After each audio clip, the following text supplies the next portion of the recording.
প্রথমে দুঃখ প্রকাশ করে নিচ্ছি, একটু দেরি হয়েছে এবং শুক্রবারে আপনাদেরকে এই দেওয়ার জন্য, কষ্ট দেওয়ার জন্য। বিসমিল্লাহির রহমানির রহিম।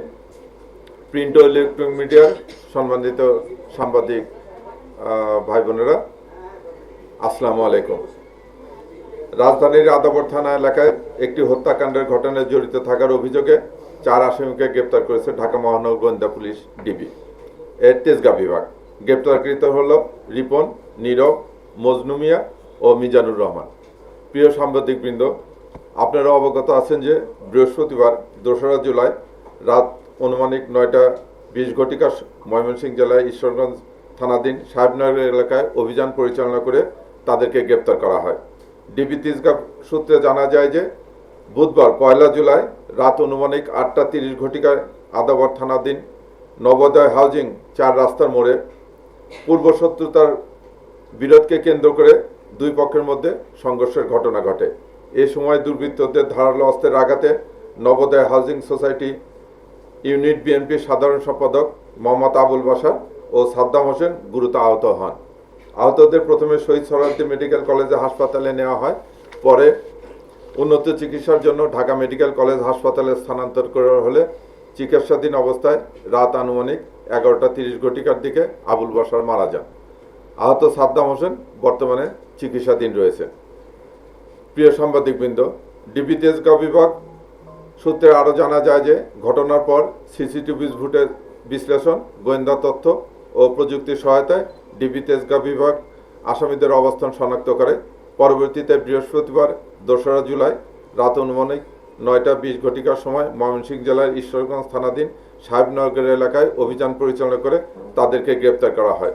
প্রাথমিক জিজ্ঞাসাবাদে জানা যায় যে সোমবার 29 জুন রাতে বিশ্বকাপ উপলক্ষে ব্রাজিল জাপান ম্যাচ দেখা এবং বাঁশি বাজানোকে কেন্দ্র করে স্থানীয়দের মধ্যে বিরোধের সৃষ্টি হয়। এই বিরোধের ধারাবাহিকতায় বুধবার রাতে নবোদয় কাঁচাবাজার সংলগ্ন ডি ব্লকের 1 নম্বর সড়কে অনুষ্ঠিত একটি সালিশ বৈঠকের শেষ পর্যায়ে পুনরায় সংঘর্ষের ঘটনা ঘটে।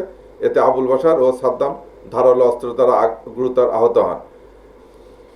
আসামিদেরকে ধরে নিয়ে আসার পর আমরা তাদেরকে ঘটনাস্থলে নিয়ে গেছিলাম এবং তাদের দেখানো মতো হত্যাকাণ্ডে ব্যবহৃত যে ছুরিটা, সেই ছুরিটা উদ্ধার করা হয়েছে।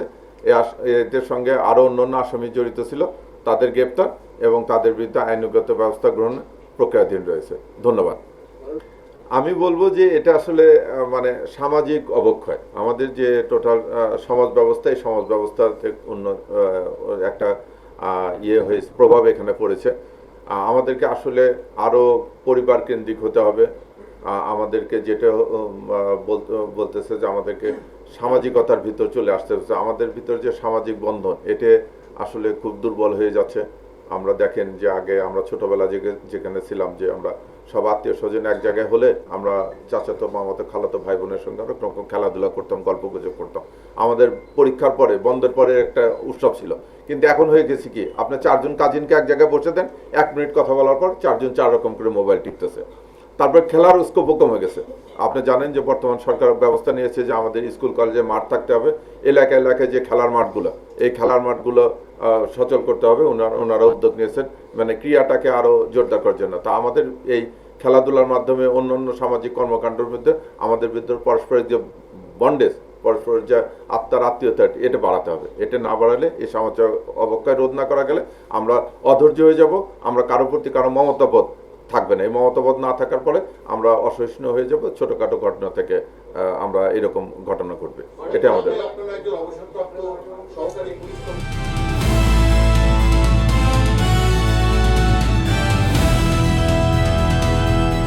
দিনাজপুর টিভি, মানুষের জীবনের কথা বলে।